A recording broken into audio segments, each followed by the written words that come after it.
Muy buenas tardes. Quería agradecer a la doctora Ormea haber coordinado esta actividad. Y déjeme decir, digamos, algunos comentarios generales.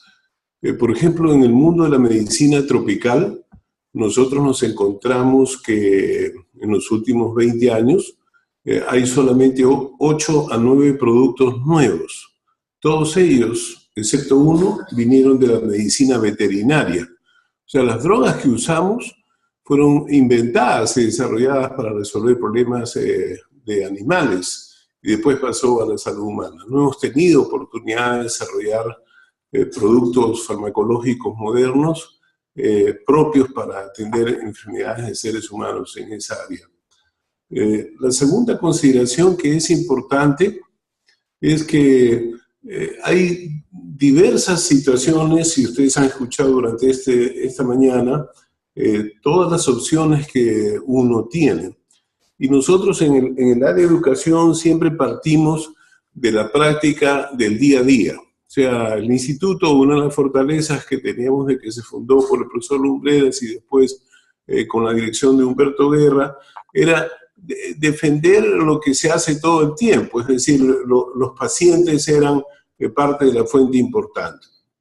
El tercer punto que quisiera mencionar es los temas de enfermedades emergentes, o sea, aquellas enfermedades nuevas que aparecen en la humanidad o enfermedades que recién se reconocen en los últimos 20 años y en otros casos enfermedades antiguas que comienzan a reaparecer con una nueva modalidad, cuando aparece el cólera en el 91 en el Perú, cuando aparecen las nuevas cepas de tuberculosis extremadamente resistente, etc. Son nuevas situaciones que nos ocurren entre nosotros.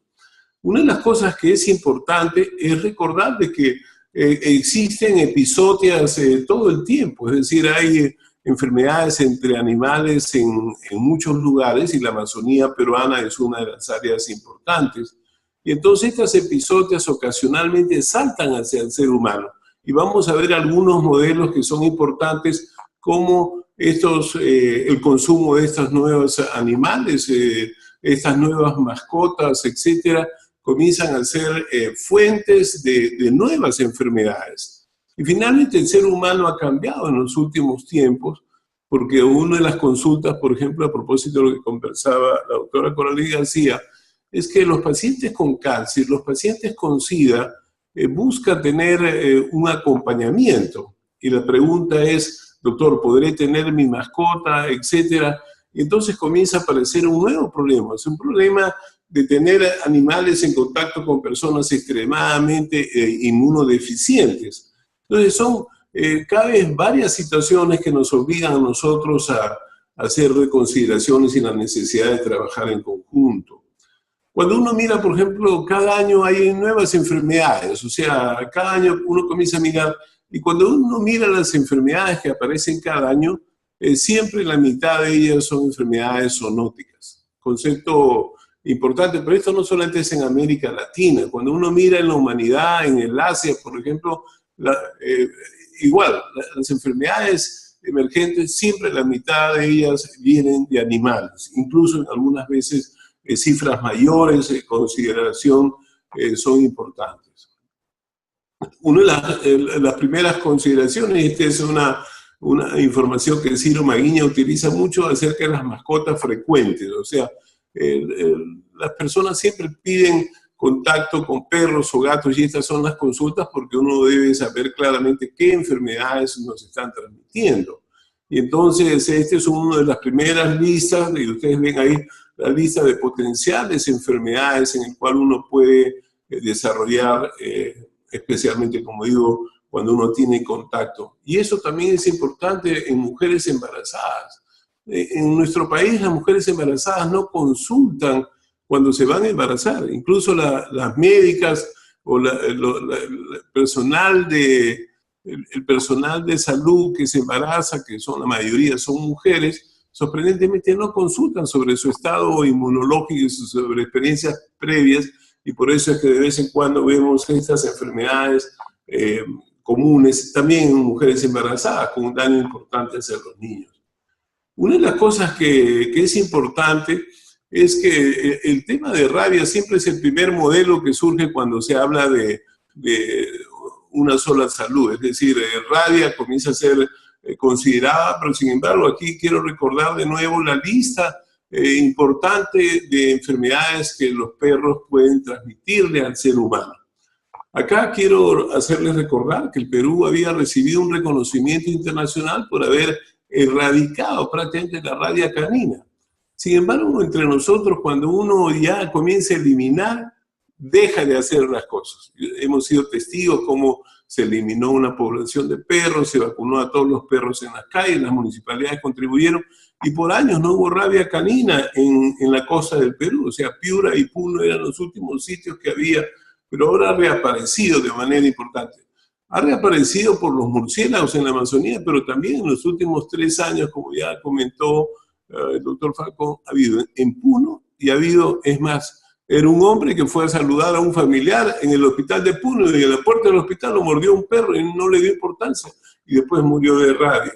Pero también ha habido en Arequipa, incluso una mujer embarazada tuvo una situación, digamos, terrible por esta situación reciente. Entonces, rabia es una situación que claramente debemos mirar, porque nosotros recibimos una gran cantidad de mordeduras de animales, es decir, una consulta, una emergencia común es las mordeduras por animales, especialmente más de la mitad de ellas por animales que potencialmente pueden transmitir rabia. Otras consideraciones importantes como el hantavirus, que es un virus, digamos, nuevo en América Latina. Ustedes recuerdan que ya se había descrito en Hantan, en Corea, en el río Hantan, y ahí aparece esta enfermedad que producía una enfermedad hemorrágica, pero después comienza a reportarse una enfermedad con lesión pulmonar y con una mortalidad sorprendente más arriba del 40%. Y esto estaba asociado a la eliminación en la orina de unos ratoncitos que existen en casi toda América Latina, pero fundamentalmente en Chile y en Argentina, donde los niños que eran Boy Scouts, o los chicos que les gustaba hacer, digamos, acamparse entre los riachuelos, comenzaron a morir y con una mortalidad del orden de 40%. En Chile sigue siendo un problema grave el hantavirus. La peste es otra consideración. El Perú es el único país de América que reporta casos de peste todos los años desde hace 100 años. Y esto es importante porque adicionalmente, cuando aparece el fenómeno del niño, y esa es la flecha que les señalo ahí, después al año siguiente del fenómeno del niño, ¡boom!, saltamos a 600, 800, a 1000 casos. De tal manera que hoy en día, este año, probablemente ya tenemos que comenzar a vigilar la aparición de peste. O sea, peste es una consideración en algunos lugares del mundo. Esta es una situación muy grave, como pasa en Madagascar, por ejemplo, pero el Perú no está exceptuado, especialmente, como digo, después de esta consideración. Entonces, peste es una situación que debemos vigilar. Esto lo describía el doctor Cueto en el libro acerca de lo que pasaba después que hay la migración de China, de Manchuria hacia el Perú. Comienzan a aparecer estos casos con una mortalidad sumamente elevada, especialmente cuando hacían formas pulmonares. Y aunque hemos tenido formas bubónicas casi siempre, también ha habido formas pulmonares. Hace unos 4 años, lamentablemente hubo un estudiante de medicina y 2 residentes en Trujillo que fueron contaminados por una persona que creían que tenía influenza, y este chico estudiante de medicina falleció por el curso de adquirir peste neumónica a partir de un caso. Entonces, peste es otra de las tantas enfermedades que nosotros tenemos que mirar. Por supuesto que hay una larga lista de otras enfermedades, y hidatidosis es una de ellas. El Perú, extensamente, no solamente el Valle del Mantaro, sino diversos lugares tienen una cantidad notable de hidatidosis. Esto ha sido bien estudiado por César Náquira y recientemente por Hugo García en el área, digamos, de seres humanos, pero realmente el Perú cada vez más tiene.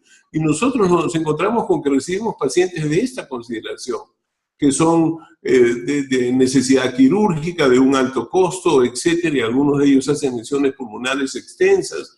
Entonces, es una situación, de nuevo, una de las situaciones más notables que nosotros vemos es estos pacientes que llegan habitualmente casi asintomáticos hasta que tienen una condición mucho más avanzada cuando comienzan a tener complicaciones de su enfermedad. Entonces, esa es una de las tantas enfermedades parasitarias de notable importancia en el Perú. Esta es una diapositiva de Hugo García, que siempre bromea con esto. Hugo ha hecho trabajos magníficos sobre cisticercosis y el control de cisticercosis a través de realmente manejar el concepto de una sola salud. Ellos trabajan con veterinarios, trabajan, digamos, no solamente atendiendo al ser humano y detectando cuántos casos tienen convulsiones, cuántos casos en la familia están asintomáticos, han hecho sistemas de resonancia en toda la comunidad, pero además han desarrollado diagnósticos para los cerdos y tratamientos y vacunas masivas para los cerdos, con lo cual han comenzado a desaparecer la cisticercosis y la teniasis en la zona donde ellos han estudiado en Tumbes. Entonces, este es un avance notable de un buen modelo de lo que es un concepto multidisciplinario, que es un poco lo que se ha comentado temprano, de trabajar juntos diversas especialidades para poder controlar determinadas enfermedades. Bueno, la otra mascota interesante son precisamente digamos, los gatos, y los gatos son reservorios de lesiones oculares como las que ustedes ven ahí. Toxoplasmosis es una consideración importante. Sin embargo, la gente cree que uno tiene solamente contagios digamos, cuando tiene mascotas en los gatos, etcétera, o que come carnes crudas. En el Perú es una enfermedad de contaminación oral fecal. Entonces nosotros encontramos que tenemos personas que tienen lesiones congénitas porque han adquirido a través de comer alimentos contaminados con heces de gatos, porque la gente dice, oye, doctor, ¿usted por qué me dice que tengo la enfermedad de los gatos cuando yo los detesto? No los veo a 100 metros y sin embargo uno le está haciendo el diagnóstico, lo cual es absolutamente correcto. O sea, es una contaminación oral fecal en el grueso de estos pacientes. Y ahora para nosotros que vemos pacientes con SIDA, toxoplasmosis es una situación importante. Ahora hacen lesiones cerebrales comunes, sobre todo aquellos pacientes que llegan en condiciones avanzadas, que son un problema de costos, es decir, tomografías, resonancias, tratamientos. Hoy en día no hay pirimetamina en el Perú, etcétera, y entonces uno tiene que dar tratamientos alternativos que no son tan eficientes y los pacientes quedan con un daño casi permanente. O sea, toxoplasmosis es una situación, yo diría, común, y vemos niños nacidos de madres infectadas durante el embarazo. En el Perú no se hace el screening que se hace, por ejemplo, en Francia, donde toda mujer antes de embarazarse se hace una prueba de toxo y si sale negativa cada tercer mes tiene pruebas. Toxocariasis tiene la misma situación. Los chicos, acá se hizo un estudio hace muchos años que llamó la atención, que todos los chicos de un pueblecito dentro de Lima, donde no había agua y desagüe, todos eran serológicamente positivos a toxocara. Y resulta que, claro, la gente juega pelota, uno juega pelota y después termina la pelota y se va pues a tomar un chupete o comer algo, y entonces uno estaba totalmente contaminado porque era una contaminación oral fecal. Entonces, toxocara tiene una situación bastante común dependiendo de las áreas donde uno esté, pero también en los parques donde hay niños aún en situaciones de clase media, a pesar de que los veterinarios usan el primer mes, que es el momento más agresivo, donde hay más eliminación de toxocara, más temprano también pueden afectar, y algunas veces tenemos niños de clase media con esta situación. Entonces dan problemas médicos, hacen fiebre, hacen hepatomegalia, etc. Y otras veces tienen lesiones en los ojos. El resolver esta lesión en el ojo cuesta más de 4.000 soles por cada paciente si es que conseguimos tener el equipo para poder extraer el toxocara. De otra manera, los pacientes se quedan con ese granuloma dentro del ojo y quedan con visión perdida, como ven ustedes en esa diapositiva. Otra enfermedad también zoonótica que es relativamente común es leptospirosis. Para que ustedes tengan una idea, la segunda causa de fiebre en la Amazonía es leptospirosis. O sea, cuando uno mira a través del tiempo, uno puede encontrar dengue, puede encontrar tal, pero después de malaria, la segunda causa es leptospirosis. Y eso ha sido motivo de estudios en los últimos años por varios de nosotros, con el doctor Joe Vinés, Y realmente es sumamente importante considerar esto. O sea, en toda la zona de Iquitos incluso fue aislado una nueva cepa que fue reconocida hace unos años, pero lo que es importante es que en toda esta zona, alrededor de las zonas que quedan después de la lluvia, está totalmente inundado de leptospira. Entonces, entre las ratas que están por ahí y el agua que está ahí, realmente la gente que camina sin zapatos hace el ciclo completo, y entonces las incidencias son sumamente elevadas, y entonces es muy común ver pacientes así o ver pacientes con lesiones pulmonares que se mueren de leptospirosis. Otra de las cosas que es interesante, yo, igual que Humberto Guerra, trabajamos muchos años en brucelosis, y yo 3 veces he estado en reuniones internacionales donde siempre los africanos me decían, bueno, brucelas no hay en África. Yo digo, no lo han estudiado. Y ahora resulta que comienzan a aparecer en todos los países africanos, comienzan a aparecer que Bruselas es importante. Ahora aparece una región de la China donde han 50.000 casos de brucelosis. Lo que pasa es que Bruselas no era de notificación obligatoria, pero comienzan a reconocer que en la India también hay brucelosis, cosa que casi nadie reconocía. Entonces, Bruselas es otra de las enfermedades, pero el Perú, por si acaso, es el país que más casos notificamos. Entre México, Perú y Argentina están la mayoría de casos de brucelosis de la región. Lo que pasa es que depende mucho de la vacunación. Por ejemplo, cuando se ha vacunado hace unos 10 años, digamos, los casos de brucelosis comenzaron a desaparecer. Ya se dejó de vacunar, ahora de nuevo comenzamos a ver los casos. Hace 30 años pasó lo mismo, se comenzó a vacunar y el número de casos desapareció de manera importante. Entonces, Bruselas, especialmente Brucella melitensis en el Perú, es importante. Pero también nosotros estamos discutiendo con unos biólogos marinos estas muertes de 100 o 200 lobos marinos. Dicen, no, los han sacrificado. Es cierto que hay mucho tráfico de eso, pero muchos de ellos son brotes de una Brucella nueva, una Brucella cetácea, que sorprendentemente la primera que se describió con 2 abscesos cerebrales en Estados Unidos. Sorprendentemente los 2 eran peruanos, que vivían en Estados Unidos. Uno vivía hace 25 años y el otro venía a Perú. Y yo no sé si es porque comemos muchami, que ahora ya está prohibido, pero realmente es sorprendente cómo esta Brucella debe ser estudiada entre nosotros, porque he tenido oportunidad de estar con un biólogo marino que me consultó y que clásicamente tenía una brucelosis crónica. Y él sacrificaba por razones de su profesión, hacía las autopsias de estos animales. Yo creo que, de nuevo, brucelosis no solamente tiene que ver con la Brucella melitensis. Acá en el Perú casi no hay Brucella abortus y hay solamente 3 casos reconocidos de Brucella canis, pero sí debemos poner brucelosis como una condición importante. Incluso Brucella es una enfermedad que está en la lista de enfermedades que son utilizadas como elementos de bioterrorismo, y aparece siempre en la lista porque es fácil de cultivar, es fácil de hacer, digamos, todo el sistema de poder diseminar, etcétera, y es fácil de hacerlo en cualquier sitio del mundo. Otras veces tenemos este tipo de lesiones, estas lesiones que nos consultan y que también han sido motivos de bioterrorismo, que es el anthrax, ¿no? O sea, el anthrax también es otra consideración. El Perú reporta casos de anthrax periódicamente en algunas áreas. Habitualmente nos enteramos porque es una cosa de sacrificio ilegal de animales que mueren y uno tiene que ir a buscar los casos que han estado en contacto con ese animal. Pero también ha sido motivo en el año 2001, esa diseminación que hubo en Estados Unidos como parte de una guerra digamos, biológica de un enajenado mental, un biólogo norteamericano que comenzó a diseminar contra los periodistas y produjo una situación importante.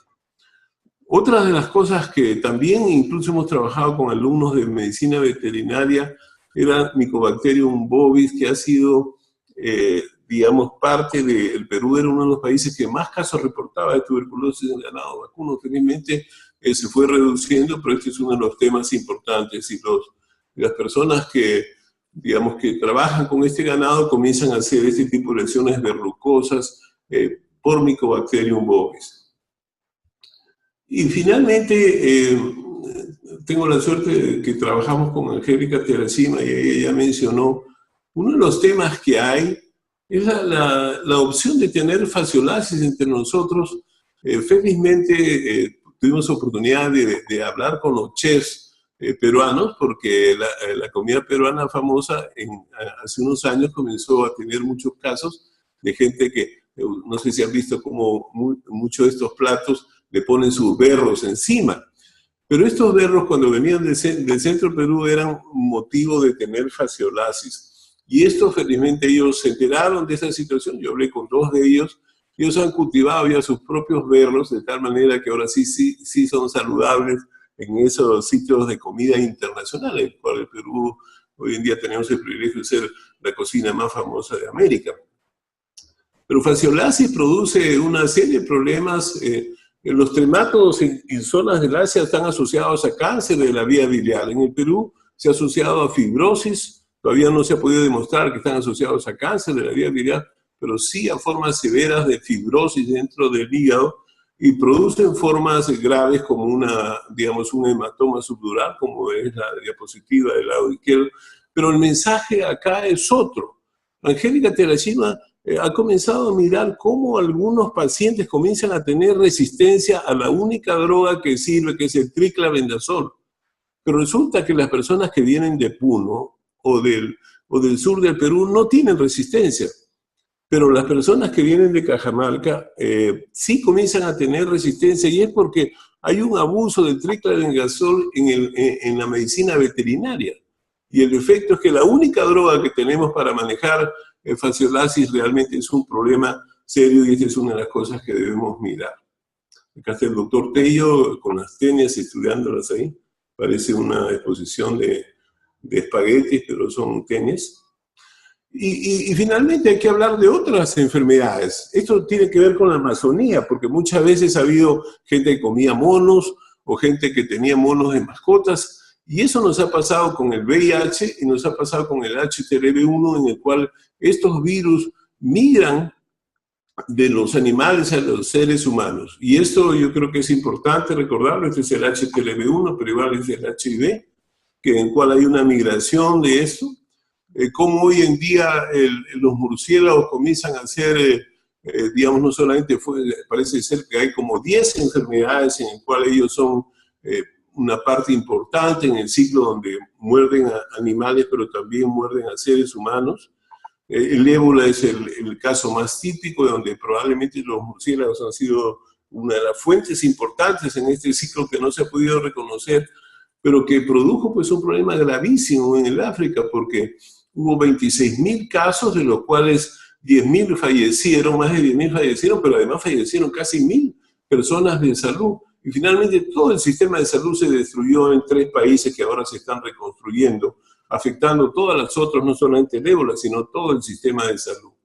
Influenza es probablemente de las grandes epidemias del mundo que tenemos mucho temor, porque ha habido pandemias importantes.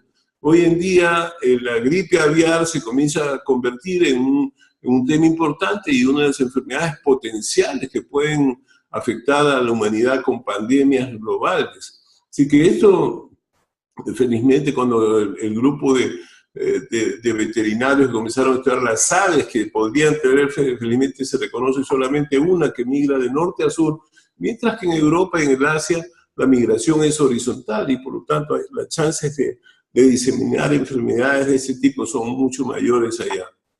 Y finalmente, cuando uno mira la zoonosis, hay una larga lista. Yo creo que lo importante para nosotros es que estas enfermedades, que inicialmente, por ejemplo, vinieron de animales, después se convirtieron en enfermedades de transmisión sexual, como acaba de padecer con el Zika, que uno lo adquiere por un mosquito y termina uno transmitiéndolo por vía sexual. Bueno, el HIV y el HTLV1 suceden lo mismo.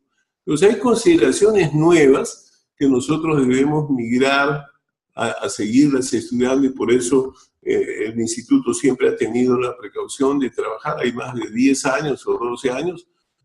Inicialmente el profesor Lumbreras trabajaba muy de cerca, después Humberto Guerra insistió, se creó un grupo de trabajo con la Facultad de Medicina Veterinaria cuando apareció la Facultad de Medicina Veterinaria, y nosotros lo que hemos hecho es mantener esa relación de tal manera que tenemos que los estudiantes de medicina veterinaria de pregrado y posgrado rotan con nosotros para mirar el impacto que eso tiene y promover que haya investigaciones colaborativas que esperamos que en el futuro sean cada vez más productivas. De nuevo, yo quiero agradecer a Verónica Ormea haber coordinado y a ustedes por su atención. Muchas gracias.